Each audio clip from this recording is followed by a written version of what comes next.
piemu ewo ensemfo from a ebusafo setting for be hye so a I believe enura aha ewio enwumrem honomo na yebo mamane se kro ba ko a ye friend se hobo na sa hobo we no ewo mfimfim mantan mu o ebeto odwa se yese metemu ase bi atimi atodwa wo ho ema chese de sie no na ni enyan pa ni nyina ne se yeso o mususu se ni nyina ne asase o manso ye na msa asase mu wa meni ba bia mbetimi de akọ sa asase na de bia makwa wo he ni pa bebre ensugu so a wo na o musu ewuo ewo Ghana mamu ase ye na yese sojafo bi amanfo na susu se wo mo na enam so ma brante ba ko nya mfinhia ba se duro no nkono ye ne din ene Alfred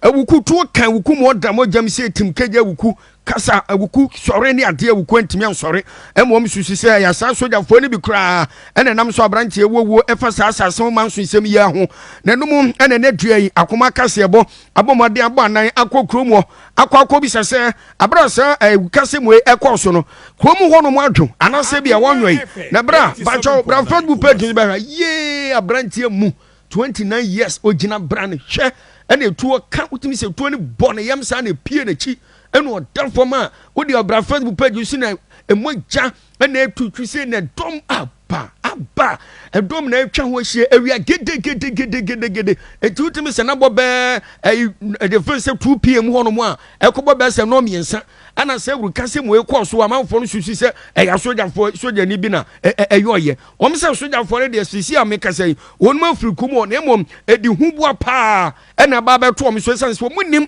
adechia mu nsam se bia soja fo yi wo mo tete enwuram ho biem e wa sansa ase no so a na se bia wo mo enta ho enam so ma wuku wonu so to nananam e wonse ni ntine ye kwan a ne ye kwa akobi se kromu adwo wom si hu abo wom kromu wonwe na mo animu ye no wom e patentrene e de ma Awuku Alfred asabre won ka tase fon biam ti wom de wom hwe ni mu pa se be ya yi chief anase bia defense minister wono na wom be hwe ni mi se bia sa yi pepepe yo na afempo no bibia nso betima konkan ye atimi ede ama wom na ye bomoden ani komofo ni bi ebonkomo e ma wom so e kire wom akosam e de kire e dentie na die wom gidie passe no ma enhyeda enkoi wonom ne hu atimi abom kromofo no nsem ne bi ni mi ba ye no de mi beti wo machi no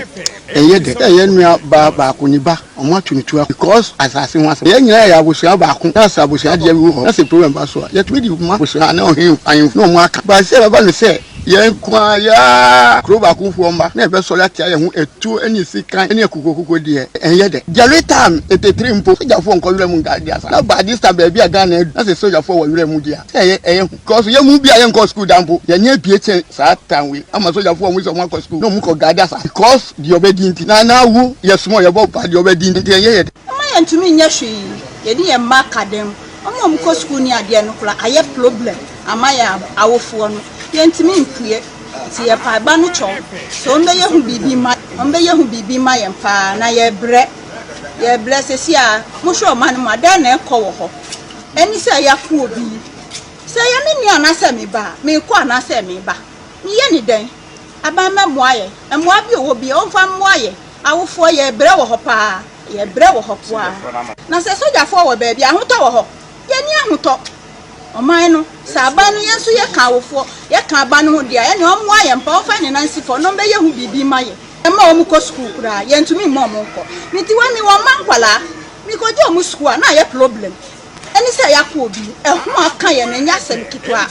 emwa wo no yenso ye ka Ghana o meboa ye mi sra ban ebi na esie ema ebi nsi biom na se ye gidi se sa bandi ni nasi for anka soja fo enka mo ni ho anka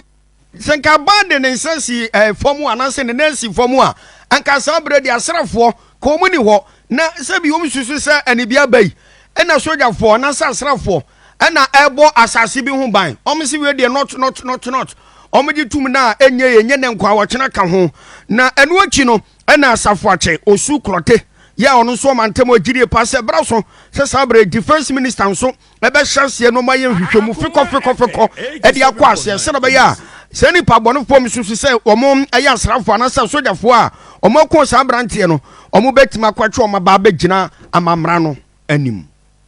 akọbuo obi tuo ewo je ewo aguno ahwe enu ane asi ye no se ye na bo so abituwa anka se ho nyina ayema soldiers helicopter play enam wiem ensi aso enura mu ade omu yeye nti obi asoro nti obi antumi enko ho because of yakoma report from kasu entrom ena enura dan yado idomo baaye no so ade omu abeye to be sani ama na no da akogu omu de nema akogu dan akot ho omu be fa nema na omu de ko dan akot akogu ho nti enura omu fi ho ekọ dan akot obi ye aduma e wasa so a ye police abem na ne e be ka no e fa mra kwan so atuo e de be ko du obi achi omu tumi makwan se fa so afo enko langada na ban so me bisa no say also so afo to me ko di langada na me bibi fa ho si aye so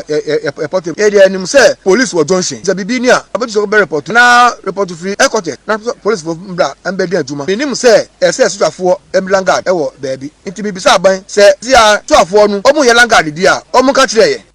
asojafo anasrafo nso eye langas adwuma de a aban ema be kan kire wonu mu a wo mo eye hobo ho anyansa pa de ne pele pi won so pa ni bra be ba no anya ni bra betimi aboa wonum ena fa asrafo ni nyina ti aban eye so betimi aba won sra ba mu ye beto nsam no so ye da so egina mfimfim mantam mu na ayi na ya de ohene no ebia nura wa anya bia nhwa o de bra Facebook page si na bra ba